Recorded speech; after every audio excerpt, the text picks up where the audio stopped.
این آبجو خیار خوشمزه رو امروز براتون آموزش میدم.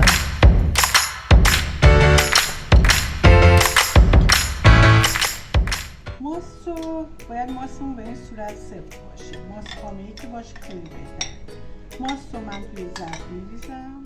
شروع میکنم ماست رو قشنگ به هم زدن. سبزی آبجو خیار رو بهتره ما دسته کنیم تو دستمون توی ماست خورد کنیم. ولی دیگه الان من کمی خوردش میکنم اینجا، ولی زیاد خوردش نمیکنم.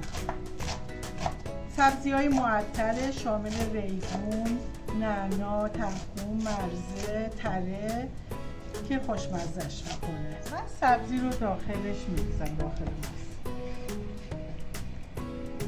کمی هم میزنم، گردو میکنم. ما گردوها رو هم نگینی خورد میکنیم، لهش نمیکنیم که زیر دندون میخوریم خوشمزه میشه.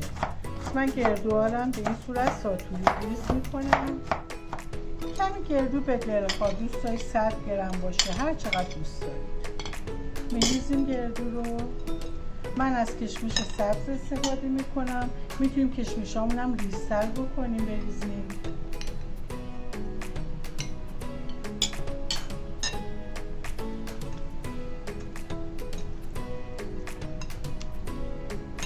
من از دوغ استفاده میکنم، میتونیم یکم دوغ. اگه خاصی به جای دوغ میتونید آب بریزید.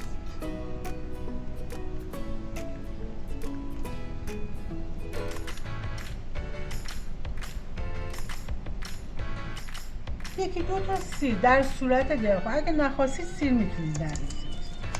من یه مقدار میریزم به خاطر اینکه طعم خوشمزه میده.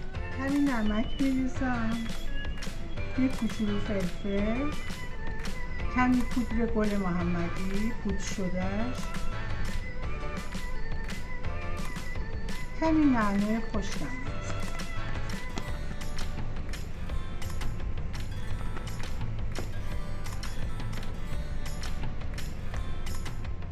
خب خیارم باید بریزیم داخلش. خیارا رو برش میزنیم به این صورت، نگینیای ریز میکنیم داخل، ولی داخل آبجو خیار. همه رو تا همین آخر همینجوری خیار رو داخل ماست و سبزی میریزیم. خب کمی هم یخ میریزیم. اگه دیدیم هم غلیظ بودش کمی من دوغ ریختم داخلش. خب اگه دوست داشتید یه کمی ما خامر رو هم داخلش میریزیم. من خامر کمی میزنم، خوشمزه‌اش میکنیم. دل بخواهیه اگه دوست دارید.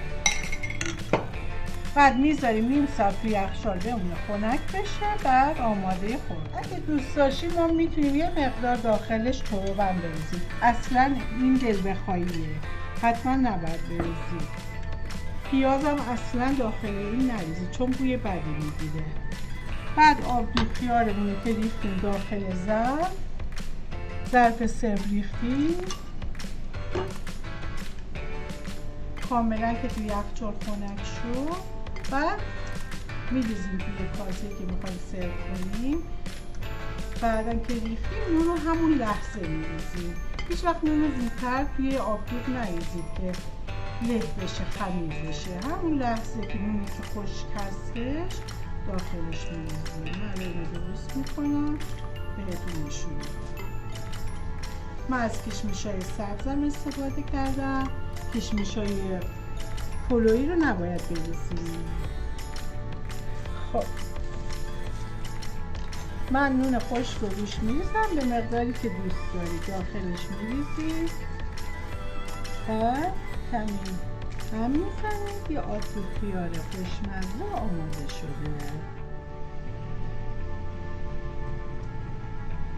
آبجو خیار خوشمزه ما آماده شده. برای روزای گرم تابستون حتما درست کنید، خیلی خوشمزه است.